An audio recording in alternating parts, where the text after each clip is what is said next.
Siapa saja yang berhak menerima zakat? Selamat datang di Basnas Islampedia. Kali ini kita akan mengenal siapa saja yang berhak menerima zakat. Secara bahasa, orang yang berhak menerima zakat disebut mustahik.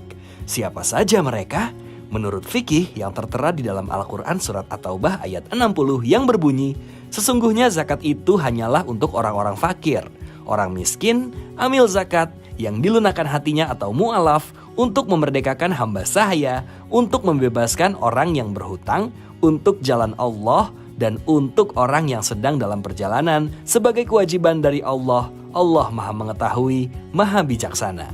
Dari surat tersebut dapat kita menemukan terdapat 8 asnaf atau golongan mustahik yang berhak menerima zakat. Yuk kita simak ulasan mengenai 8 golongan mustahik yang berhak menerima manfaat zakat.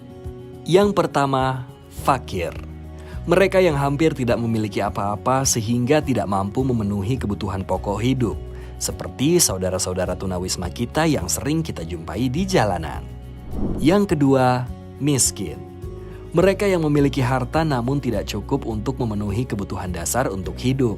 Mereka adalah sahabat, teman, bahkan saudara kita yang hidup sangat jauh dari kata cukup yang dipengaruhi oleh faktor pendapatan yang kecil, beban dan biaya hidup tanggungan yang sangat banyak, dan belum mendapatkan pekerjaan yang layak. Yang ketiga, amil. Mereka yang mengumpulkan dan mendistribusikan zakat, inilah orang-orang yang senantiasa berdiri bersama masyarakat untuk saling membantu dan berada setia di sebelah mustahik untuk terus memberi kebahagiaan agar yang menerima manfaat bisa lebih luas lagi. Yang keempat, mu'alaf. Mereka yang baru masuk Islam dan membutuhkan bantuan untuk menguatkan dalam tauhid dan syariah.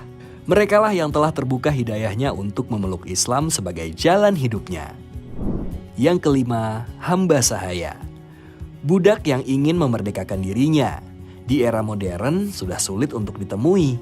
Meski begitu, hal ini bisa menjadi pelajaran untuk kita bahwa melalui zakat, kita telah ikut memerangi sistem perbudakan. Yang keenam, ghorimin. Mereka yang berhutang untuk kebutuhan hidup dalam mempertahankan jiwa dan izahnya. Mereka adalah orang-orang yang memiliki hutang dan memang hanya dengan berhutanglah untuk dapat menyambung hidupnya. Yang ketujuh, fisabilillah.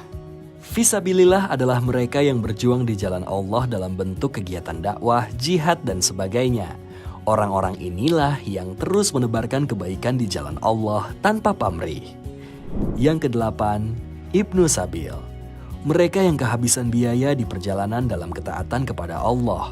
Berbeda dengan fisabilillah, Ibnu Sabil adalah orang yang berstatus orang asing dan sedang dalam perjalanan di negeri orang yang tidak memiliki biaya untuk kembali ke tanah airnya.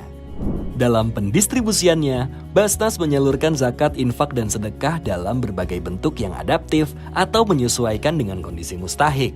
Hal tersebut dapat dibuktikan dengan berbagai bantuan yang bisa berupa bantuan langsung seperti makanan, pembayaran biaya sekolah atau tagihan rumah sakit, serta pemberian bantuan produktif seperti modal usaha, pendampingan jasa. Semua itu tentunya menjadi tekad Basnas hingga mustahik bisa mandiri. Nah, tuntas sudah kita mengetahui siapa saja yang berhak menerima zakat sahabat Basnas.